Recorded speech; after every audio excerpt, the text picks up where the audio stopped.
Hornets, Ben here. I am back again today doing another video. And the subject of today's video, you guessed it, probably based on what's on screen. We're going to be talking about LaMarcus Aldridge and specifically some trades that I have for Aldridge. So the first one is to the Hornets, but I guess before we get into each individual trade, I'll just give a little bit of background. If you're unfamiliar, the Spurs and Aldridge agreed to mutually part ways, so the Spurs are going to be looking for trades for him. And so I came up with 5 trade scenarios today that I think make sense for Aldridge and for teams that should be looking into acquiring him based on team needs. So based on all of that, I came up with 5. They're not perfect, but they're, I think, ones that make the most sense to teams that are looking for him.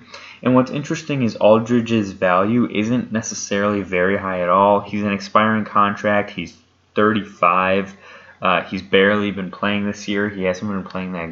When he has been playing, he's been playing fine, but he hasn't been contributing that much compared to how much he usually does.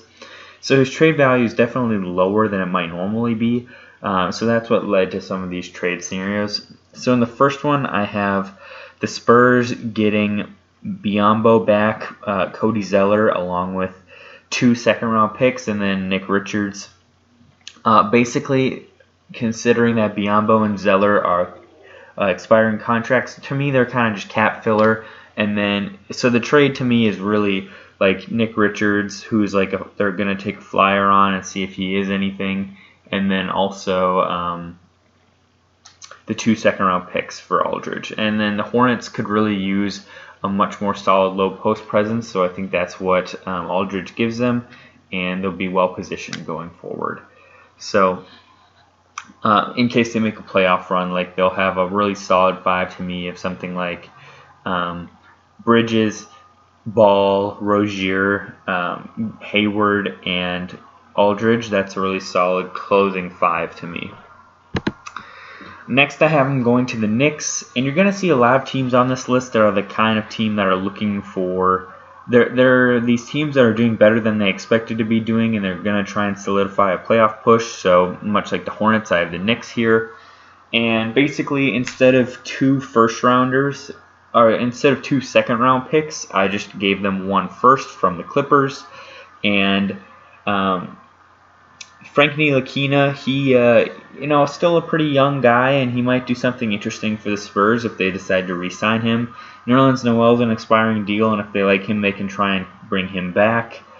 Basically a first-round pick for Aldridge, though, if they let both those guys walk. And the Spurs, are going to end up with a lot of salary cap space in the offseason anyways, but they're basically just saying, let's get some first-round pick and maybe some potential pieces out of these 2 instead of just buying out Aldridge. Next to the Blazers, we have Rodney Hood and Derrick Jones Jr. for Aldridge. I think this is actually probably the best return the Spurs are going to get. Both of these dudes, between Jones and Hood, are rotation guys that can be effective and provide impact and play 20 to 25 to 30 minutes a night, depending on what you need from them. And I'm not providing any picks because I feel like with these 2 guys, you're probably actually getting better value back if you're the Spurs, considering what Aldridge can actually bring at this point. And if you're the Blazers, I think he's definitely an upgrade over Enes Kanter. With Nurkic still out, you could probably use an upgrade there. With Zach Collins basically injured for his entire life, you could definitely use an upgrade. So they can slot him in at center sometimes or power forward if they want to for some reason, and I think he provides some nice big man spacing that could help them come a playoff time. Next, we have Aldridge to the Heat. This is one of the most rumored trades, and I threw in Iguodala, a second-round pick, and then either Leonard or Olynyk. I figured maybe just because Leonard's had some issues going on lately that they might be more wanting to trade him. He also is on a longer contract than Olynyk. From the Spurs' perspective, they'd be technically getting more value out of him than they would from Olynyk.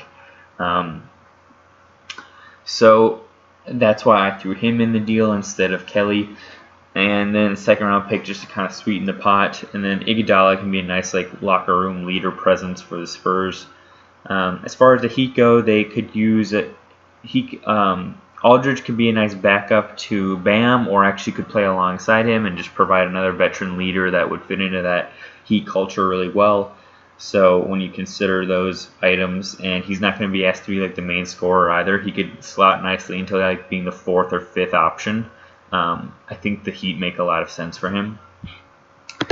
And then I think the one that makes the most sense to me is him going to the Celtics.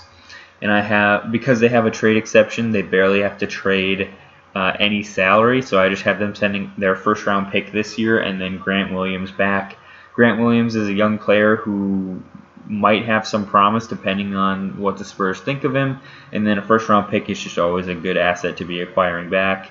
And the Celtics could definitely use improvements in the big man area because Tristan Thompson isn't quite what they want him to be. Robert Williams is still developing. Daniel Tice is fine, but I think his real place in the NBA is as a backup more so than like a 30 minutes per night starter. And Aldridge can just, again, bring that leadership quality and can be your center in crunch time when you want somebody with a high basketball IQ who's experienced as well.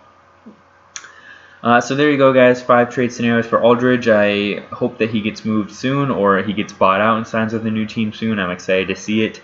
Either way, hope you enjoyed the video. Hope you have a good day, and I will see you next time. Bye.